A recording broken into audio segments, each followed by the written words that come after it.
Shalom, familia sefardí. Hoy os lanzo la siguiente pregunta. ¿Desde cuándo hubo presencia judía en España? Como ya os he comentado en otros vídeos, se estima que la llegada de los primeros judíos a la península ibérica pudo remontarse al siglo VI a.C., en el contexto de las grandes rutas comerciales del Mediterráneo. Ahora bien, conviene distinguir dos cosas. Que existiera contacto comercial entre el Mediterráneo oriental e Iberia no significa necesariamente que existieran comunidades judías asentadas en la península. Por lo tanto, esa presencia temprana sigue siendo una hipótesis, ya que las primeras evidencias arqueológicas y epigráficas conservadas datan de los siglos I, II y III después de Cristo. Entre ellas se encuentran las láminas de plomo de Sagunto, la lápida funeraria de Adra en Almería o las inscripciones halladas en Extremadura, entre otras. Porque una comunidad no deja una única huella, también deja inscripciones, tumbas, objetos y otros restos materiales que permiten reconstruir poco a poco su presencia en un territorio. Pero lo que sí se sabe es que el primer documento escrito conservado que confirma de forma inequívoca la existencia de comunidades judías asentadas en Hispania es el Concilio de Elvira, celebrado hacia el año 300. Y precisamente de eso quiero hablaros hoy, qué fue el Concilio de Elvira y por qué se ha convertido en una pieza clave para conocer los orígenes del judaísmo en España. La importancia histórica del Concilio de Elvira es enorme, porque constituye el conjunto de legislación eclesiástica más antiguo conservado en Hispania y uno de los más antiguos de todo Occidente, anterior incluso al Edicto de Milán del año 313 y al Concilio de Nicea, celebrado en el año 325. El Concilio de Elvira, también conocido como Concilio de Ilíberis, se celebró probablemente en la actual Granada, entre los años 300 y 306. Fue redactado en latín y reunió a obispos y presbíteros procedentes principalmente de las comunidades cristianas de la Hispania meridional. Es decir, no estamos hablando de un concilio celebrado en Roma, sino de una reunión de representantes de la Iglesia hispana para establecer normas que regulasen la vida de los cristianos. El resultado fue una colección compuesta por 81 cánones o normas disciplinarias destinadas a la población cristiana, que abordaban cuestiones muy diversas relacionadas con la organización de la Iglesia, la disciplina religiosa y la vida cotidiana de los fieles. Sin embargo, 4 de ellos mencionan expresamente a los judíos, los cánones 16, 49, 50 y 78. Y es precisamente ahí donde reside su enorme valor histórico. Este concilio constituye el primer documento escrito que se conserva que confirma de forma inequívoca la existencia de comunidades judías asentadas en Hispania y que estaban lo suficientemente establecidas como para que la Iglesia considerara necesario regular sus relaciones con la población cristiana. Los 4 cánones dedicados a esta cuestión reflejan que la convivencia cotidiana entre ambas comunidades era una realidad alrededor del año 300. No se trata de normas dirigidas a los judíos, sino a los cristianos, lo que indica que los contactos entre unos y otros existían y planteaban situaciones que las autoridades eclesiásticas consideraban necesario regular. Por eso, aunque siga existiendo debate sobre cuándo llegaron los primeros judíos a la península ibérica, si fueron comerciantes que frecuentaban las rutas mediterráneas o comunidades que comenzaron a establecerse de forma permanente siglos antes, la mayoría de los historiadores coincide en que cuando se celebró el Concilio de Elvira, la presencia judía en Hispania llevaba ya bastante tiempo consolidada. El concilio no dice cuándo llegaron los primeros judíos, pero sí demuestra que hacia el año 300 ya formaban parte de la realidad social de la Hispania romana, y precisamente por eso merece la pena detenerse en esos 4 cánones, porque cada uno de ellos aporta una pequeña pieza para comprender cómo era la convivencia entre judíos y cristianos hace más de 1700 años. Canon 16. Si los herejes no quieren convertirse a la fe católica, no deben casarse con jóvenes cristianas. Tampoco deben casarse con ellas los judíos ni los herejes, porque no puede haber unión entre un creyente y un no creyente. Si los padres incumplen esta prohibición, deberán permanecer apartados de la comunión durante 5 años. Como podéis ver, el primer canon relacionado con los judíos trata sobre los matrimonios mixtos, y cuando una autoridad religiosa decide legislar sobre un asunto concreto, normalmente es porque ese asunto se producía o podía llegar a producirse. Eso no significa que los matrimonios entre cristianos y judíos fueran habituales, pero sí demuestra que ambas comunidades convivían lo suficiente como para que la Iglesia considerase necesario poner límites a ese tipo de uniones. Y eso difícilmente habría ocurrido si la presencia judía hubiera sido únicamente algo ocasional o pasajero.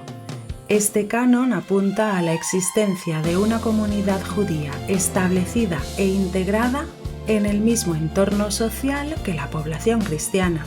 Canon 49.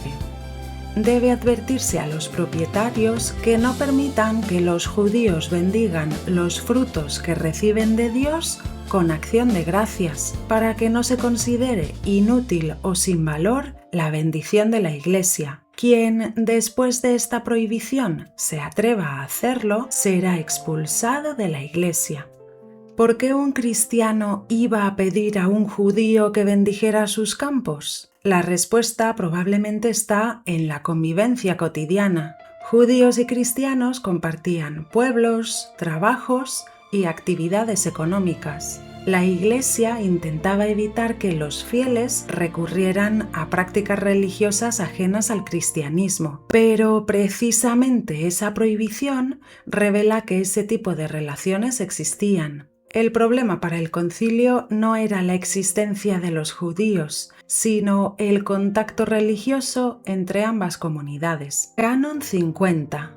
Si algún clérigo o fiel comparte comida con judíos, deberá ser apartado de la comunión hasta que corrija su conducta. Este es probablemente uno de los cánones más reveladores. Compartir la mesa nunca ha sido un gesto cualquiera. Comer juntos implica confianza, amistad, vecindad o incluso vínculos familiares y comerciales. Por eso la Iglesia intentaba limitar esa convivencia, no porque la comida tenga nada de especial, sino porque simboliza una relación social estrecha. Este detalle resulta especialmente interesante. Cuanto más insiste una norma en prohibir un comportamiento, más evidente resulta que ese comportamiento existía. No se puede saber con qué frecuencia cristianos y judíos compartían mesa, pero sí se sabe que el concilio consideró necesario intervenir. Canon 78. Si un cristiano casado comete adulterio con una mujer judía o pagana, deberá ser apartado de la comunión. Si es acusado y se demuestra su culpa, podrá ser readmitido en la comunión después de 5 años, una vez cumplida la penitencia establecida. Este canon vuelve a centrarse en las relaciones personales, esta vez en el adulterio. De nuevo, la preocupación de la Iglesia no se dirige a los judíos, sino a los cristianos. El objetivo era marcar los límites entre comunidades religiosas diferentes y evitar relaciones consideradas incompatibles con la disciplina cristiana. Al igual que ocurría con los matrimonios o con las comidas compartidas, este canon no demuestra que estas situaciones fueran frecuentes, pero sí demuestra que eran situaciones suficientemente posibles como para que la autoridad eclesiástica creyera necesario regularlas. Y antes de continuar, por favor, recordad suscribiros a mi canal, darle me gusta a este vídeo, comentarlo y compartirlo. De esta forma me ayudáis mucho a llegar a más personas interesadas en la historia judía de España, la historia de Sefarat. También podéis haceros miembros del canal o apoyarme a través de PayPal o Buy Me a Coffee. Muchas gracias siempre por vuestro apoyo y recordad que debemos de estar muy orgullosos de nuestras raíces judeo-españolas. Como resumen, al poner los 4 cánones en conjunto, el panorama que dibujan es bastante claro. En primer lugar, demuestran que hacia el año 300 existían comunidades judías asentadas en Hispania. En segundo lugar, muestran que judíos y cristianos compartían el mismo entorno social, hasta el punto de que la Iglesia creyó necesario regular aspectos tan cotidianos como el matrimonio, las comidas, las cosechas o determinadas relaciones personales. Además, reflejan que el contacto entre ambas comunidades era lo bastante estrecho como para preocupar a las autoridades eclesiásticas que trataron de establecer límites entre ellas. Ahora bien, estas fuentes también tienen sus límites. El Concilio de Elvira no dice cuántos judíos vivían entonces en Hispania, en qué ciudades o provincias estaban asentados, o si eran comerciantes, agricultores o artesanos. Tampoco se puede pensar que estos 4 cánones recojan todos los problemas existentes entre cristianos y judíos. Simplemente reflejan aquellas cuestiones que los obispos consideraron más importantes en aquel momento. Pero lo que sí permiten afirmar las fuentes es que constituían comunidades suficientemente visibles como para aparecer en la legislación eclesiástica, que estaban integradas en las redes sociales y económicas de la Hispania romana y que mantenían una identidad religiosa propia, y este último aspecto resulta fundamental. El problema para la Iglesia no era únicamente que existieran 2 religiones distintas, sino que ambas comunidades compartían el mismo espacio social. Cristianos y judíos convivían, trabajaban, comerciaban, compartían relaciones personales y, en algunos casos, incluso pretendían formar familias. Precisamente por esa convivencia surgió la necesidad de establecer fronteras entre unos y otros.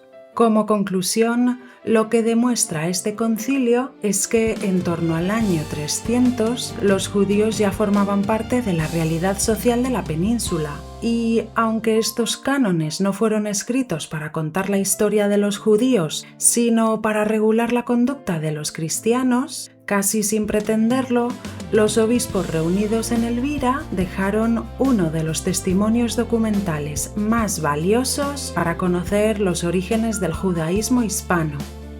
Paradójicamente, cuanto más intentaba la Iglesia separar a cristianos y judíos, más claro dejó para la historia que ambas comunidades convivían estrechamente. Y aquí es importante señalar el trabajo de los historiadores. Las fuentes no siempre responden directamente a preguntas concretas. A veces, un documento creado con un propósito completamente distinto termina convirtiéndose siglos después en una de las mejores pruebas para reconstruir el pasado. Y esa es precisamente la razón por la que el Concilio de Elvira ocupa un lugar tan importante en la historia del judaísmo en España. Y hasta aquí llega el vídeo de hoy. ¿Ya habíais oído hablar sobre el Concilio de Elvira? ¿Qué os parece esta información? Decídmelo en los comentarios, por favor. Y ya sabéis que, como siempre, En la cajita de información de este vídeo os dejo el acceso a los libros en los que podéis contrastar la información que os comparto. Hoy me gustaría finalizar con palabras de la historiadora Bodens Hossam acerca del contacto milenario entre judíos y cristianos y los límites que los líderes de la Iglesia primitiva establecieron entre ambos grupos. Muchas gracias por vuestro cariño y apoyo y nos vemos el próximo domingo. Los textos del Mediterráneo oriental y occidental describen los contactos entre el cristianismo y el judaísmo en el ámbito de la gente común. Estos contactos se mantuvieron estrechos durante mucho más tiempo del que los dirigentes de la Iglesia hubieran deseado.